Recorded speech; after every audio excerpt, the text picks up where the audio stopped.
papa punya ada satu utang lah kata yang agak besar.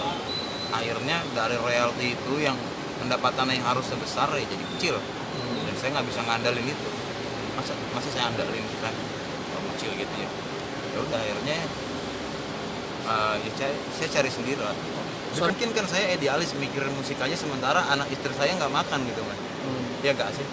Akhirnya saya korbanin deh, ya udah deh musik saya tinggalin dulu. Saya mending cari batister kayak yang lain-lain, yang penting kebutuhan anak istri ibu saya tuh terpenuhi gitu. Tadi ada Mungkin teman-teman media kan taunya kan saya ojek online. Emang ojek online benar, tapi sampingan kan juga ada. Kan sampingan mengartinya kalau bahasa Betawi mah kita ngojek gitu. Ngojek gitu. Maksudnya ya broker kendaraan, perumahan atau tanah, kayak gitu yang saya mainin. tuh bang, Kira? biaya anak istri. Enggak gitu. Jadi dengan sampingan itu ya, Sampingan broker itu itu yang ya. sebenarnya tuh. Dari situ sih sebenarnya. Dan kan saya sekarang buka kecil-kecilan ya. Bisnis jual beli motor second. Kecil-kecilan, cuma di rumahan aja sih. Sulung dari ibu saya kan istri ketiganya bapak. Gitu kan. Saya emang anak sulung tapi kalau dari papa saya karena kelima. Besar sih memang, cukup besar sih sebenarnya. Dan sekarang sih memang tinggal dari sayanya aja gitu. Pengertiannya gini, dari 6 royalti kan 6 orang anak ya, tinggal 5. Seluruh anak-anak ini kan dapat nih royalti kan, ntar ya 2.500 satu orang kan. Nah karena di sini ada sangkutan papa, antara papa dan saya yang tahu aja permasalahan ini, yang lain nggak tahu menau. Oke. Ya kan. Empat anak lain tidak tahu. Sempat ada terjadi kesalahpahaman memang. Tapi saya udah verifikasi dan saya ya udah nggak apa-apa. Akhirnya dari royalti itu yang dipotong saya. Oke. Sendiri. 4 anak itu tidak. Enggak. Gitu. Makanya kenapa saya jadi begini. Tuh, saya belak-belakan aja deh ngomong. Tapi clear, kita berempat udah nggak ada apa-apa. 2 hari lalu saya baru main ke rumah kakak saya.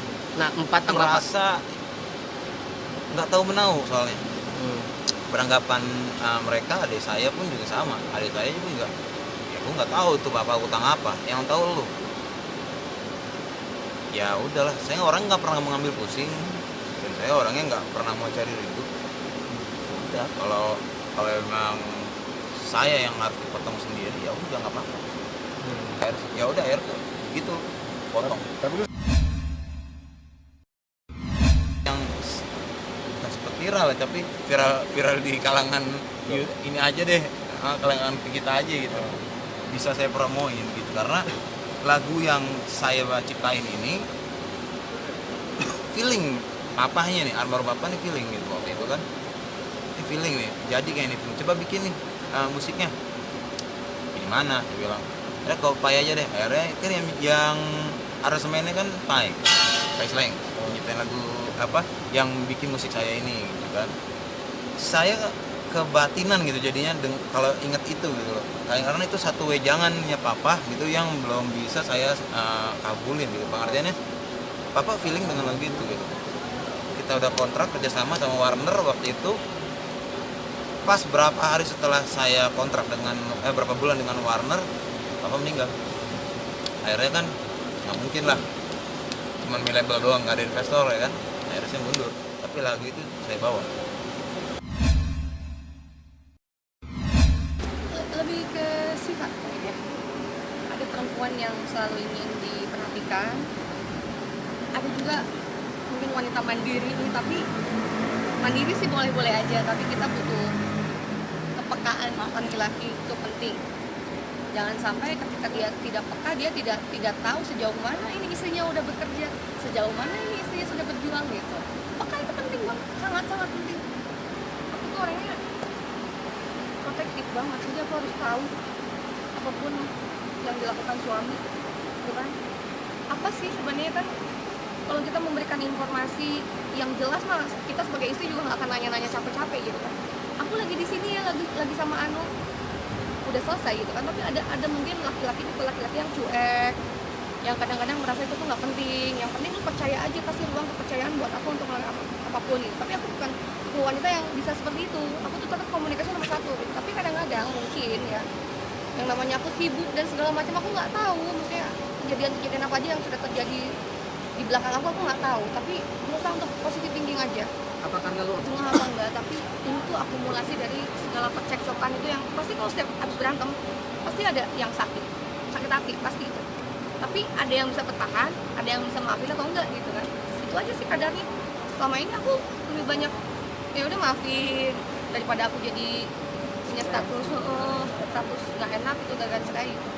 Itu yang aku pertahanin selama ini. Enggak lah, mungkin nanti dia berubah segala macam, kalau kita cekcok segala macam, aku lebih banyak yang perempuan tuh pasti akan lebih mempertahankan.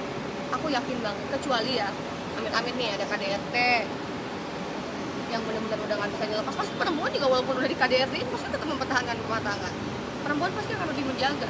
tapi lu pernah ngalamin Pasti aku tuh orangnya jarang untuk curhat yang sedih-sedih sama orang gitu. Jadi kadang-kadang oke, pendem aja gitu. Yang penting kan hidup aku untuk orang lain gitu. Aku dipercaya orang untuk menghibur kemanapun dengan perjalanan yang jauh gitu. Orang-orang pada bahagia.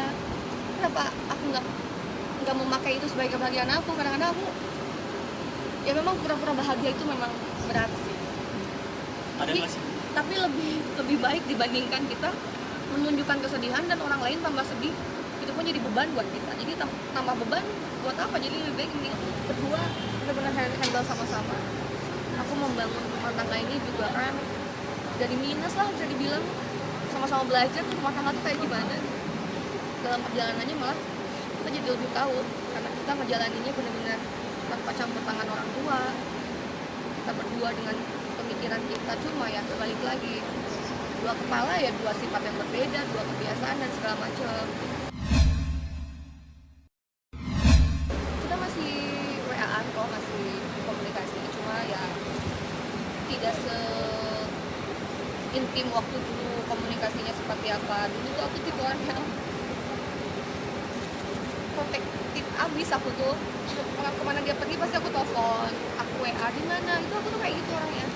Ya mungkin dengan kejadian kayak gini ada banyak perubahan sikap aku ke dia juga mungkin ngerasain itu gitu. Aku juga sekarang udah mulai belajar lah untuk melangkah. Aku pikir aku lebih baik menelan kepahitan daripada aku harus bertahan dalam kesedihan. masih ada kesempatan? Kemarin kan udah dikasih waktu buat mediasi, tapi dianya nggak datang kan. Kenapa? Sedangkan aku aja menyiapkan energi, menyiapkan mental yang paling penting, karena jujur aja aku merasa terintimidasi masuk ke ruang persidangan tuh. Mungkin dalam arti kan belum pernah kan, biasanya ngantri di bank gitu buat ngambil antrian apa, ini ngantrinya di persidangan gitu kan, sesuatu hal yang belum pernah aku alamin sebelumnya. Jadi kayak ngeliat orang tuh kayak, padahal orang lain biasa aja, tapi kitanya, mental kitanya yang jadi ciut gitu ketika harus menghadapi ini. Aku aja sekarang belajar aja untuk kuat, belajar untuk lebih menggunakan energi untuk karya-karya aku yang lain lah. Nah ini hijrah untuk sesuatu yang lebih baik. Tidak menutup kemungkinan siapapun bisa. Hijrah itu bisa dalam konteksnya apa dulu? Ingin itu lebih baik kan? Ayo kita mulai, aku ingin menata hidup aku lebih baik lagi. Mulai dari kehidupan aku, cara berpikir aku. Nah sekarang mungkin Allah udah ngebenerin nih cara berpikir aku. Ini bisa dibilang hijrah kan? Berarti bikin sifat-sifat kita lebih baik lagi ke depan. Belajar untuk bisa lebih percaya diri dibandingkan kita percaya terhadap orang lain, lebih menghargai diri sendiri. Itu juga hijrah. Ingin berusaha bermanfaat buat orang lain dan yang tadinya cuma cuek-cuek aja, itu juga hijrah. Hijrah yang sempurna ingin aku jalanin dengan proses yang akan aku jalanin. Aku pengen menikmati semua itu sampai hijrahnya sempurna.